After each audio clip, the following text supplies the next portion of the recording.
फर्क ये है ना, और शिवकांत जी बता देंगे, भाई ऋषि सुनक ब्रिटेन में ही पैदा हुए थे, वहीं पढ़े थे, वहीं के माने जाते हैं वो, उनकी जड़ें हिंदुस्तान में होंगी आसिम वकार, इसीलिए उनको सही मायनों में आपको ब्रिटिश ही मानना पड़ेगा। आसिम वकार, आप क्या कहते हैं? नहीं, सबसे पहले तो मजलिस इत्तेहादुल मुस्लिमीन की तरफ से ऋषि सुनक साहब को बहुत बहुत बधाई।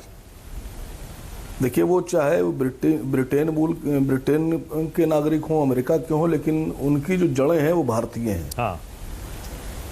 दूसरी बात, अभी मैं सुन रहा था वो जो बैठे हुए हमारे शिवकांत शर्मा जी, देखिए सच्चाई ये है कि आर्थिक तौर पर, वित्तीय तौर पर इस वक्त ब्रिटेन परेशानी में है। हाँ। आपकी सबकी राय अलग है, मेरी राय अलग है। मेरा मानना यह है कि जब ब्रिटेन में धर्म के आधार पर चुनाव हुआ तो ऋषि सुनक हार गए, लेकिन जब अकल के आधार पर चुनने की नौबत आई तो ऋषि सुनक जीत गए। हर अकलमंद आदमी, अकलमंद दल, अकलमंद देश वो जानता है कि जब बहुत परेशानियां होती हैं तो जो उनमें से बेहतर है उसको चुन के लाओ तो परेशानियां दूर होंगी। जिस दिन हमारे देश में भी धर्म पर चुनाव नहीं हुआ और अकल पे चुनाव हो गया तो सब पलट जाएगा। अभी धर्म पे चुनाव हो रहा है, अकल पे चुनाव नहीं हो रहा है, इसलिए डॉलर 82-83 रुपए चला गया। जिस दिन अकल पे होगा उस दिन डॉलर रुपए के मुकाबले 10-12 रुपए में हो जाएगा। तीसरी बात, देखिए अभी बैठे हुए हैं जफर इस्लाम साहब, आप ब्रिटेन के मामले से खुश हैं और हमारे देश में किसी मुसलमान को गृह मंत्री तक नहीं बनाते हैं, डरते हैं। और अगर कहीं ऋषि सुनक की जगह पे आसिम वकार होते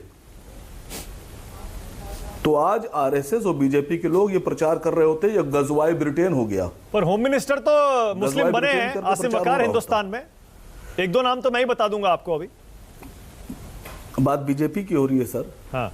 बात बीजेपी की हो रही है सर। बात आरएसएस की हो रही है सर। रक्षा मंत्री आपने नहीं बनाया। दूसरी बात, आप सफाई मत दीजिएगा, बीजेपी के लोग बैठे हैं उनसे पूछ रहा हूं। देखिए, सोनिया जी को मान लिया मैंने कि वो विदेश में पैदा हुई, भारत की नागरिकता ले ली कि आप किसी भारत के व्यक्ति से प्यार करना, उसके साथ आजीवन जिंदगी गुजारना, अपना देश छोड़कर यहां रहना, अपने पति के प्रति वफादार होना, अपने जो जिस देश में उनका पति रहता उसके प्रति वफादार होना, अपनी पूरी जीवन काट देना, यह गुनाह होता है? नहीं, मैं पैरवी नहीं कर रहा सोनिया गांधी की। और राहुल जी तो इसी देश में पैदा हुए, उनके पिता भी इसी देश के पैदा थे, नागरिक थे, उनकी दादी भी, भाई उनको भी आप लोग नहीं मानते हैं। मसला सिर्फ ये है, आप बता दीजिए आप क्या मानते हैं। आसिम वकार, नहीं देखिए, स्टैंड लेना पड़ेगा, फिर स्टैंड लेना पड़ेगा, फिर आपको ये बताना पड़ेगा सोनिया गांधी और राहुल गांधी का प्रधानमंत्री बनने का सवाल जब आएगा, क्या आप सपोर्ट करेंगे? क्या आप मानते हैं सोनिया जी पीएम बन सकती हैं, बनना चाहिए? बीजेपी के खिलाफ कोई बनेगा सपोर्ट करेंगे सर। बीजेपी के खिलाफ कोई बनेगा करेंगे सर।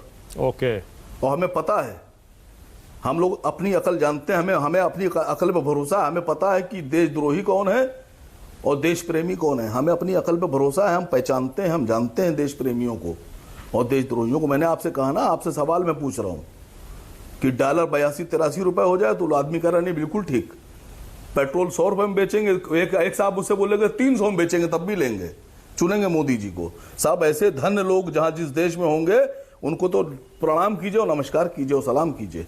अच्छा, मतलब आपको लगता है कि अगर देश में मुस्लिम प्रधानमंत्री बना दिया तो डॉलर 10 रुपए का हो जाएगा? आसिम वकार,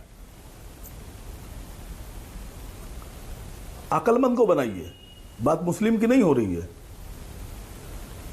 मैं कह रहा हूं, अगर आपको भरोसा है अमानक जी कि आपकी इतनी अकल है कि आप डॉलर को 10 रुपए में ला सकते हैं तो आपको बना देना चाहिए। नहीं, सब में, अरे ये कॉन्फिडेंस तो सब में होता है। 140 करोड़ के देश में 100 करोड़ लोगों में ये कॉन्फिडेंस है कि हम पीएम बन सकते हैं, हम इकोनॉमी ठीक कर सकते हैं, तो 100 करोड़ पीएम नहीं बन सकते। सर, जिन पे कॉन्फिडेंस नहीं, जिनको, अरे सुनिए सर, जिनको कॉन्फिडेंस था, जो 14 में भाषण दे रहे थे कि इज्जत गिरती है, अस्मिता गिरती है, उनको तो 10 साल टेस्ट कर लिया लोगों ने। अरे लोगों ने टेस्ट कर लिया पर फिर भी वोट देके बना रहे हैं। जनादेश से प्रधानमंत्री बनता है आसिम वकार, कहने से नहीं होता है। तो मैंने यही कहा, मैंने यही कहा। आपको क्यों बुरा लग रहा है सर? जफर इस्लाम बोल रहे मुझे हैं। बुरा नहीं बैठे लग रहा है, हो, मुझे ये लग रहा है कि कम से कम जनादेश का सम्मान आप करना पैरवी करेंगे चाहिए। उनकी तरफ से। अरे लोकतांत्रिक व्यवस्था में रहते हैं, जनादेश का सम्मान करना चाहिए। नहीं सर, जो लोग वोट देकर समझिए, अपनी सर, सरकार समझिए, अपना सर, प्रधानमंत्री सर, चुनते हैं, चाहे वो जनादेश कांग्रेस का क्या है? चुने, सुनिए, चाहे वो सुनिए, बीजेपी सर, का सुनिए। चुने, चाहे वो अरे असदुद्दीन सुनिए, सर, ओवैसी आप के लिए बात वोट सुनिए, देते हो, जनादेश मत उनको समझाइए। संसद में भेजने के लिए उनकी अकल पर सवाल नहीं उठाना चाहिए। सर 42% लोगों ने सरकार को वोट दिया और 58% ने सरकार के विरोध में वोट दिया। तो जनादेश का सम्मान कीजिए। अरे आप भी क्यों नहीं कर रहे क्या बात करते हैं? आपको पता है सारे जोड़िए लोकतांत्रिक व्यवस्था में सरकार कैसे बनती है? आपको मालूम है ना, एक मेजोरिटी का मार्क होता है, आपको पता है।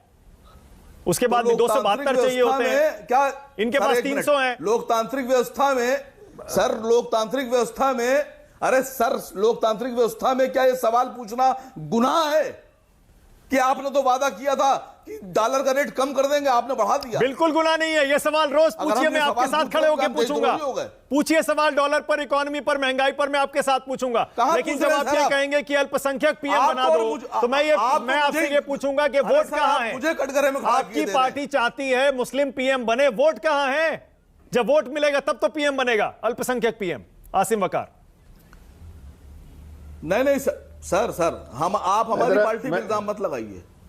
हमारी पार्टी चाहती है कि देश को बेहतर प्रधानमंत्री मिले। हमारी पार्टी चाहती है कि धर्म के आधार पर चुनाव ना हो, अकल के आधार पर